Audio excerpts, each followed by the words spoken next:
Une onde électromagnétique comporte à la fois un champ électrique et un champ magnétique qui oscillent à la même fréquence. La propagation de ces ondes s'effectue à une vitesse qui dépend du milieu considéré. Dans le vide, cette vitesse atteint 3 puissance 8 mètres par seconde.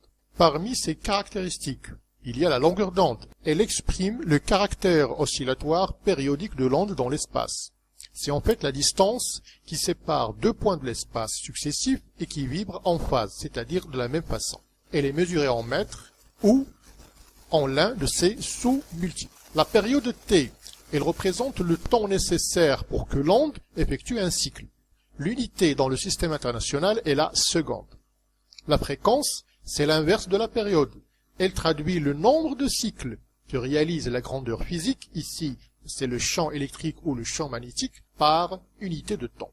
Elle s'exprime en Hertz. La longueur d'onde et la fréquence sont inversement proportionnelles et sont unies par la relation F égale à C sur lambda. F, la fréquence, en Hertz, C, la vitesse de l'onde, et lambda, sa longueur d'onde. Le spectre électromagnétique représente la répartition des ondes électromagnétiques en fonction de leur longueur d'onde ou de leur fréquence. Les rayons gamma, ils sont dus aux radiations émises par les éléments radioactifs. Très énergétiques, ils traversent facilement la matière et sont très dangereux pour les cellules vivantes.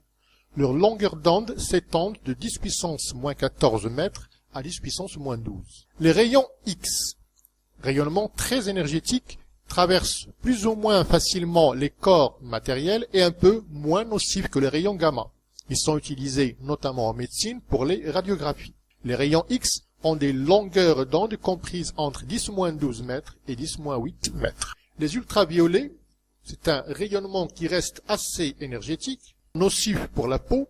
Heureusement pour nous, une grande partie des ultraviolets est stoppée par l'ozone atmosphérique qui sert de bouclier protecteur des cellules. Leur longueur d'onde s'étend de 10-8 mètres à 4-10-7 mètres. Le domaine du visible, qui correspond à la partie très étroite du spectre électromagnétique perceptible par notre œil. Il s'étend de 400 nanomètres à 800 nanomètres, c'est-à-dire de l'ultraviolet à l'infrarouge. L'infrarouge, rayonnement émis par tous les corps dont la température est supérieure au zéro absolu, moins 273 degrés Celsius, sa gamme couvre les longueurs d'onde entre 8-10-7 mètres et 10 puissance moins 3 mètres. Les micro-ondes sont des ondes électromagnétiques de longueur d'onde intermédiaire entre l'infrarouge et les ondes de radiodiffusion, utilisées par les radars pendant la Seconde Guerre mondiale. Les micro-ondes ont des longueurs d'onde approximativement dans la gamme de 30 cm. Les ondes radio. Ce domaine de longueur d'onde est le plus vaste du spectre électromagnétique et concerne les ondes qui ont les plus basses fréquences. Leur longueur d'onde s'étend de quelques centimètres à plusieurs kilomètres. Relativement faciles à émettre et à recevoir, les ondes radio sont utilisées pour la transmission de l'information, radio, télévision, téléphone, etc.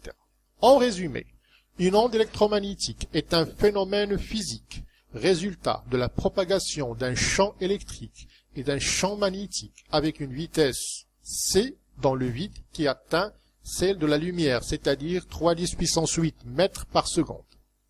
Une onde électromagnétique est caractérisée par sa fréquence, par sa longueur d'onde et par sa période qui sont liées par les formules F égale à 1 sur T et F égale à C sur lambda.